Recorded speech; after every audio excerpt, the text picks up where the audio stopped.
여러분 본문 우리 이제 뭐 교독하다 보면 저도 그렇지만 내가 읽고 듣고 하다 보면 본문의 내용을 잘 한 번에 이해하기가 쉽지 않습니다.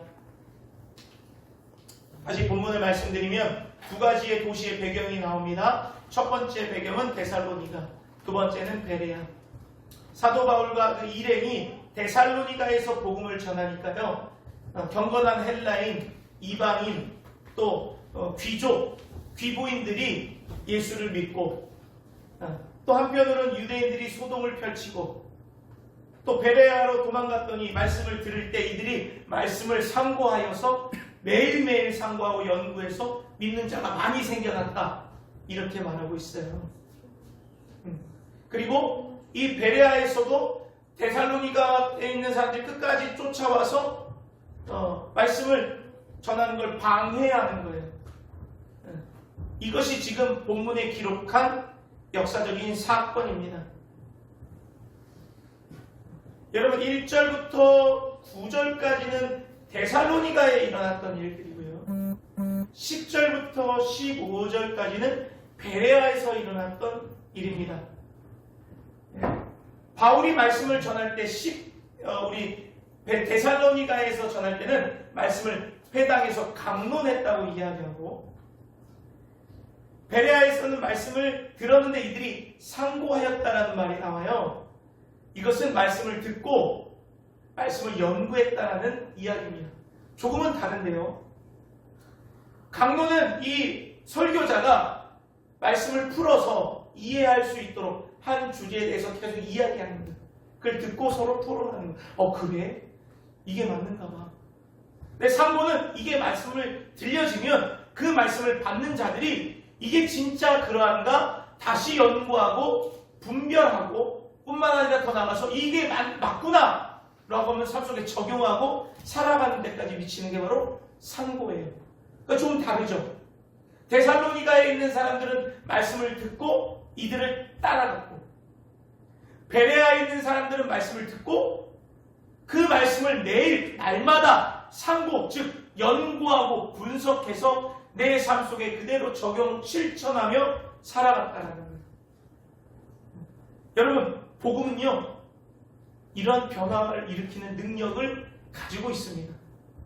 이것이 오늘 복음이 일으키는 변화의 핵심인데 그 전에 이 도대체 복음이 뭐길래 사도 바울이 이렇게 할 수 있느냐. 우리 사도행전 17장 1절을 보니까요. 그들이 암비볼리와 아볼로니아로 다녀가 데살로니아로 갔다 이렇게 기록합니다. 바울의 이름은 왜 암비볼리와 아볼로니아는 지나갔을까요? 그리고 왜 데살로니가로 갔을까요? 우리가 한번 생각해 볼 필요가 있어요. 본문으로 들어가기 전에. 또 하나는 복음을 듣는 사람의 태도가 다릅니다. 그냥 데살로니가에 있는 사람들은 강론하고 뜻을 풀어주고 믿고 일어났어요. 근데 베레아에 있는 사람들은요 마음이 더 데살로니가 사람들보다 마음이 너그러워서 말씀을 잘 들었다고 이야기하고 있어요. 이게 복음이 말씀을 듣는 우리의 태도에 따라서 다르게 작용되는가, 이 두 가지에 대해서 먼저 짚고 넘어갈 필요가 있다라는 거예요. 첫 번째 우리가 16장을 한번 기억해 봅시다. 지금 빌립보에서 바울이 어디에 갇혔어요? 감옥에 갇혔죠. 왜요? 귀신 들려서 그 여종을 통해서 점쳐서 수입을 얻던 그 귀신 들린 사람을 귀신 쫓아주니까 그 주인이 감옥에 고소했단 말이에요. 그리고 두드러 맞았어요. 그래서 기도할 때 풀려났단 말이에요. 그리고 다시 루디아의 집에 가서 며칠 쉬다가 다시금 전도 여행을 출발하는 거예요. 여러분 이들이요 성한 몸이 아닙니다. 많이 두드러 맞았어요. 그런데 성치 않은 몸을 가지고 빌립보에서 어디로 가요? 암비볼리라는 곳으로 갔다가 아볼로니아로 갔다가 데살로니가로 갔어요. 이 거리가 빌립보에서 데살로니가까지 거리가 140에서 150km 정도 됩니다. 그럼 여기서 150km면 어느 정도 되는 거예요? 전주, 이런 광주 정도 되나요? 여기서 서울이 100km가 안 돼요. 100km 되나요? 저희 서울 가면 한 80km, 90km밖에 안 나오는 것 같은데. 네, 89주. 그러면 우리가 보통 성인이요 1시간 걸으면 4km 정도 걷거든요. 네, 어제 서울 갔는데. 그럼 매일 하루 종일 걸을 수는 없잖아요. 그러면 빌립보에서 데살로니가까지 갈 때 빠르면 3일, 그래도 걸어서 일주일 정도는 걸어가야 되는 거리를 온전한 몸이 아닌 상태에서 갔다라는 거예요. 또 아니 가다가 비오는 암비볼리아에서도 복음 전할 수 있잖아요. 암비볼리아도 도시인데 세종에서 오다가 오송을 지나 옥산을 지나 오창 가서 굳이 복음을 전할 필요가 있어요? 오송 가서도 복음 전할 수 있잖아요. 근데 왜 데살로니가에 가서 전했냐? 이걸 봤을 때 사도 바울은 선교적 전략을 세웠다라고 볼 수 있습니다. 마게도냐의 지방의 큰 여러 성 중에 제일 가는 성이 바로 데살로니가입니다. 데살로니가는 정치적으로, 경제적으로, 문화적으로 가장 발전했고 주요 요충지이기 때문에 바울이 생각하기로는 육체적 한계에도 불구하고 내가 데살로니가까지만 가면 암비볼리나 아볼리아까지 모두 복음이 증거될 수 있고 거기에서 내가 해야 복음이 더 많이 확산될 수 있다는 선교적 전략을 가지고 데살로니가까지 가는 거예요. 얼마나 육신의 한계를 거슬러 거기까지 가는데 150km 쉽지 않습니다. 걸어가는 건. 그런데도 거기까지 걸어간 건 바울이 복음 전도에 미친 사람이다라고 볼 수 있는 거예요. 복음 전도에 미쳤다. 그런데요, 바울이 복음 전도에 미쳤는데 복음에 이렇게 미쳐있다면 아시아로 그냥 고집 부려서 가야 되는 거 아닌가 라는 생각을 해봤습니다. 전도에 미쳤는데 그럼 아시아로 가면 그 많은 1차 선교 여행 때 세웠던 교우들과 함께 힘을 모아서 전도하면 더 많은 성과를 이룰 수 있으니까 전략적으로는 아시아로 가는 게 맞죠. 근데 성령의 감동을 따라서 이 유럽으로 마게도냐로 왔단 말이에요. 그럼 이걸 보면 그렇게 고집이 센 것도 아니에요. 성령의 인도를 따라 수동적으로 살아가니까. 그래서 성경학자의 오스카 풀만이라는 사람은 이 사도 바울의 말을 이 행동을 보고 뭐라고 이야기하냐면 적극적 수동성이라는 표현을 썼습니다. 뭐라고요? 적극적 수동성. 내 일에 적극적이지만 내 마음대로 할 수 있는 건 아니에요. 복음 전도를 하는 건 맞지만 그 복음 전도는 하나님이 하시는 거예요. 다시 말해서 이게 뭐라고 이야기할 수 있냐? 사도 바울에게는 복음이 진짜였다는 거예요. 할렐루야. 아멘. 그러니까 이 두 개의 도시를 떠나서 데살로니가로 간 건 복음이 진짜인데 나의 육체적 한계 속에서 이 진짜 복음을 전할 수 있는 방법이 빌립보에서 두 개의 성을 지나 데살로니가로 가는 것이 옳다라고 결정한 거예요. 여러분 이해가 되십니까? 여러분 우리에게 이게 있어야 됩니다. 복음은 진짜입니다. 우리에게 적극적 수동성이 있기를 주님의 이름으로 축복합니다. 아멘. 억지로 하는 게 아니에요. 적극적으로 하는 거예요. 그렇다고 내 맘대로 하는 게 아니에요. 하나님의 뜻대로 하는 거예요. 이게 적극적 수동성입니다. 그럼 두 번째, 이 복음은 데살로니가에 있는 사람들보다 베레아에 있는 사람들에게 복음이 좀 더 효과적이었을까요? 11절 한번 볼까요? 11절에 뭐라고 써있냐면 베레아에 있는 사람들은 데살로니가에 있는 사람보다 더 너그러웠기 때문에 간절한 마음으로 말씀을 받아서 복음의 어떤 확장성이, 어떤 복음의 능력이 더 많이 발휘되었는가? 우리가 이렇게 생각할 수 있단 말이에요. 만약에 마음이 너그러워서 복음을 받아들이는데 좀 쉬웠다. 그렇다면 이거는 구원이 믿음으로 받아지는 게 아니라 우리의 행함이 좀 있어야 구원을 완성시킬 수 있다는 구원론을 바꿔버리는 거예요. 왜냐하면 내가 뭔가 열심히 하고 마음이 너그러워지고 간절한 마음을 가져야 복음을 통해서 내가 구원을 받는다고 말할 수 있잖아요. 복음은요 그렇지 않습니다. 왜 그렇지 않느냐? 너그러운 마음을 듣던 이 베레아 사람이나 그렇지 않았던 데살로니가의 복음을 통하여서 변화되는 역사는 동일하게 일어났기 때문이에요. 할렐루야. 아멘. 베레아에 있는 사람들도 이방인 헬라인이나 믿지 않았던 사람이나 귀부인이나 많은 사람들이 다 일어나서 예수를 믿었고 데살로니가에 있는 사람들도 그렇게 됐단 말이에요. 결국은 이건 무슨 얘기냐? 복음의 능력은 사람에 따라서 달라지는 것이 아니라 변함없이 복음의 능력은 동일하다. 복음의 능력이 없이는 누구도 변할 수 없다. 할렐루야. 여러분 예수를 믿기 전에 여러분들의 모습을 생각해 보십시오. 누가 나를 변하게 할 겁니까? 누가 나를 변하게 할 겁니까? 절대로 나를 변하게 만들 수 있는 사람 없습니다. 사람이 아니 내가 스스로 나를 변한다? 아니요. 복음이 임하면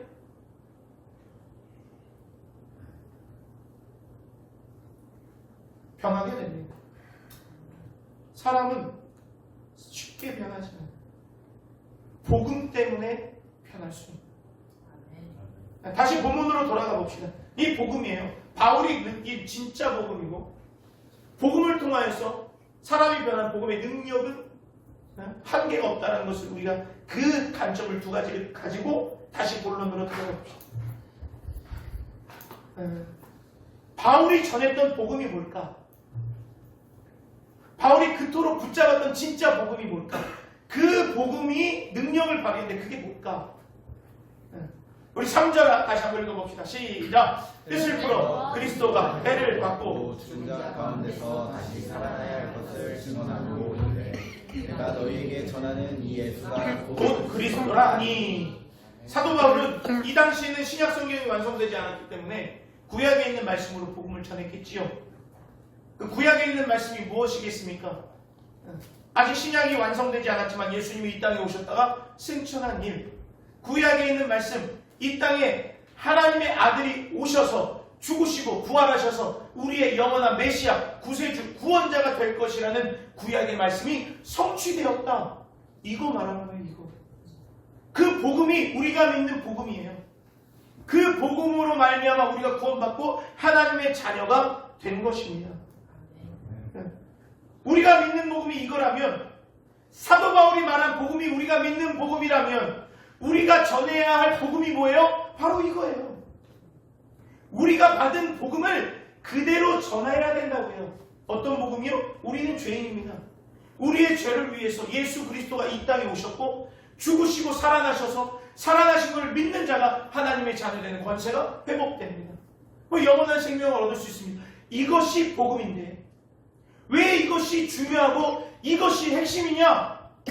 하나님이 만들어 놓으신 하나님과 우리의 관계를 회복하는 구원의 방법이기 때문에. 이게 없으면 우리는 아무것도 아니에요. 근데 왜 이게 중요하냐? 이게 되면 하나님과 내가 하나님의 자녀의 관계로 회복되니까 하나님의 역사가, 하나님의 능력이, 예수의 능력이, 성령의 능력이 우리의 삶 속에 그대로 임하기 때문입니다. 이것이 복음의 능력이에요. 복음을 바로 전한다면 반드시 듣는 자의 삶 속에 반응이 일어나게 되어 있습니다. 여러분 죄송하지만 복음 많이 전해보셨어요? 여러분 복음 많이 전해보셨습니까? 복음을 전할 때요, 복음을 전함으로 말미암아 반응이 일어나고 반응이 일어나지 않는 걸 잘 보십시오. 진짜 복음을 전하잖아요. 그럼 두 가지 반응이 일어납니다. 첫 번째, 사람이 예수를 믿든지 아니면 나를 핍박하든지. 아무 능력이 없는 복음을 전하잖아요. 아무 변화가 일어나지 않습니다. 예를 들어 전 복음이 이렇다고 생각합니다. 제 개인적입니다. 우리 교회 한번 나와보세요. 우리 학원 한번 나와보세요. 우리 가게 한번 와보세요. 저는 다를 거 없다고 생각합니다. 복음은요, 예수를 전하는 거예요. 예수 믿으세요. 예수 믿으세요. 예수를 믿는다. 이것이 우리의 삶의 변화를 일으키는 것이지 교회를 온다고 다 변하는 것이 아니라는 겁니다. 여러분, 복음을 바로 전하면, 바른 복음을 전하면 우리의 삶 속에서는 놀라운 변화가 일어납니다. 이것이 복음의 능력이에요. 제가 어젯밤에 늦게까지 통화를 했어요. 한 친구하고. 한 10년 걸린 것 같습니다. 저한테 전화 와서, 목사님, 저는요 누군가가 사랑한다는 소리 별로 안 믿어요. 사랑한다는 소리 안 믿어요. 왜냐하면 그거 형식이고요. 사랑한다고 해도요. 별로 뭐 사랑하는 것 같지 않던데요. 근데 목사님은 저한테 사랑한다고 얘기는 안 했는데 사랑하는 것 같아요. 왜? 눈빛이 달라요. 왜? 야시시 하냐? 여러분 복음은요 예수를 전하는 거예요. 예수. 교회를 홍보하는 게 아니라 예수를 전하면 언젠가는 변합니다. 죽고 싶었던 그 심정을 가졌던 친구가 다시 새 소망을 얻는. 그렇다면 우리가 이 복음의 능력에 대해 다시 한번 정확하게 한번 살펴볼 필요가 있습니다. 복음을 듣는 자들은 반드시 변하는데요.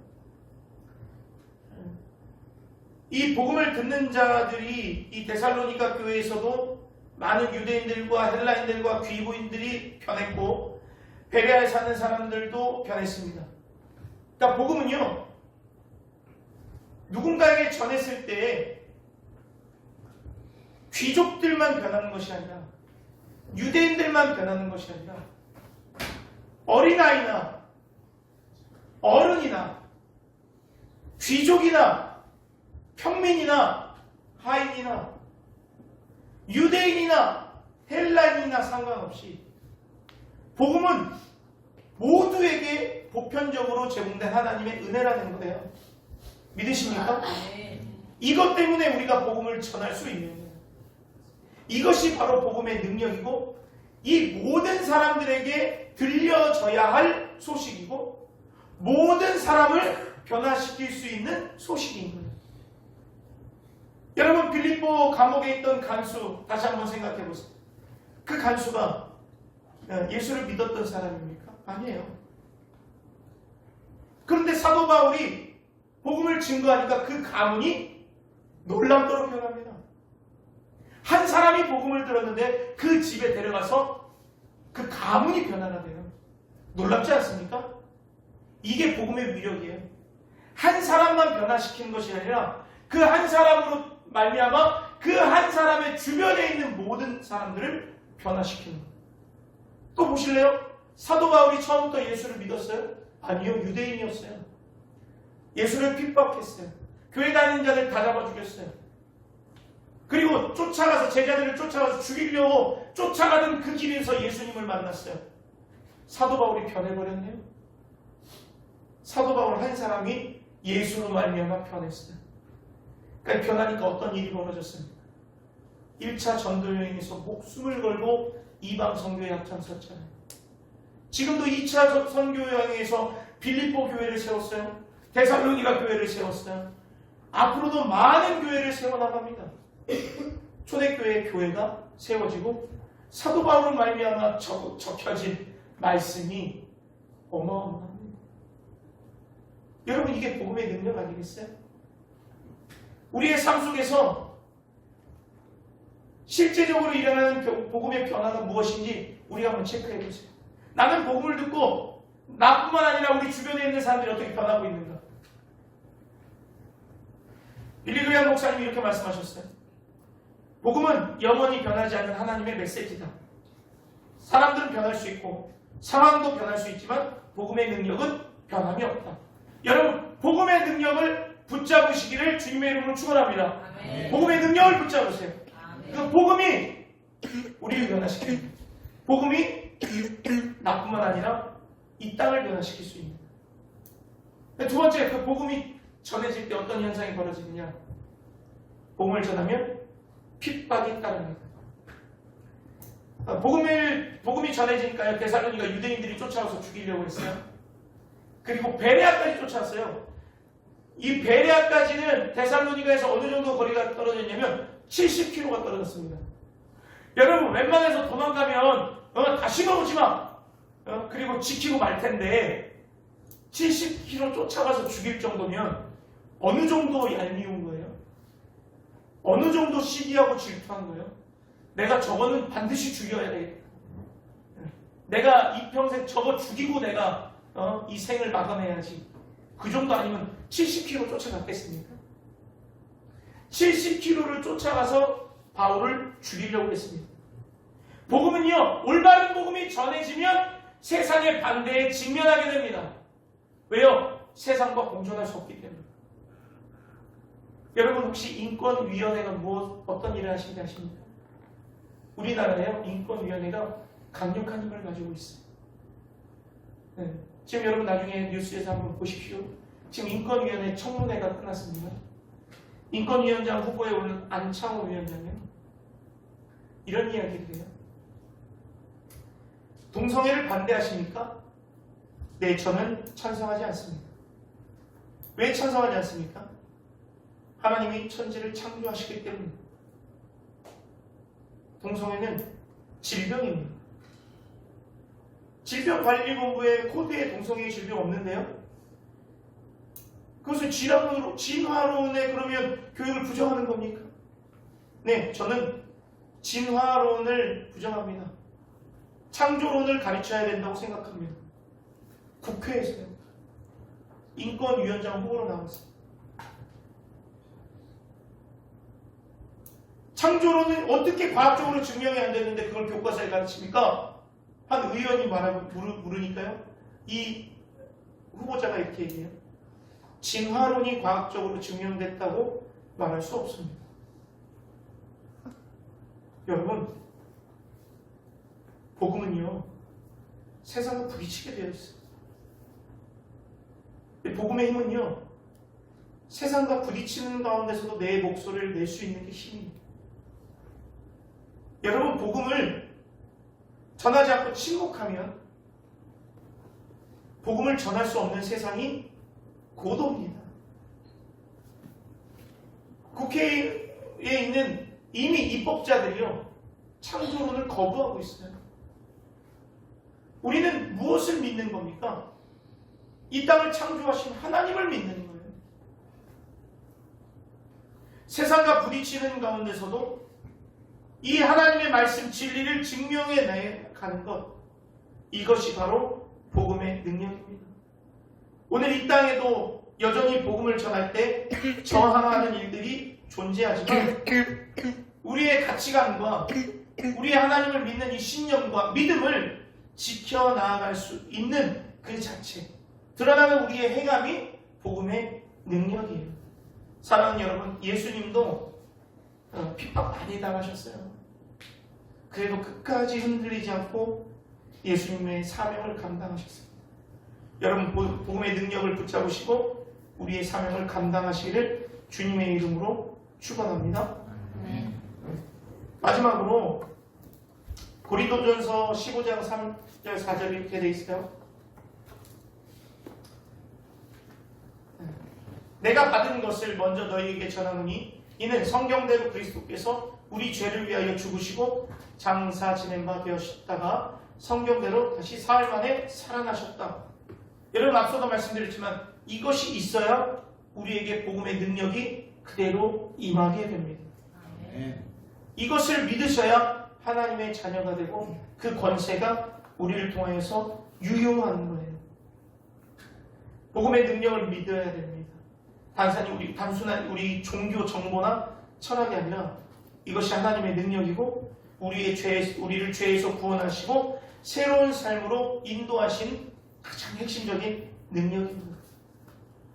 복음을 전했을 때 결과가 결과가 나타난다, 나타나지 않는다, 아무 상관없어요. 복음은 결과에 지장받는 것이 아니라 그에 상관없이 전해져야 되는 겁니다.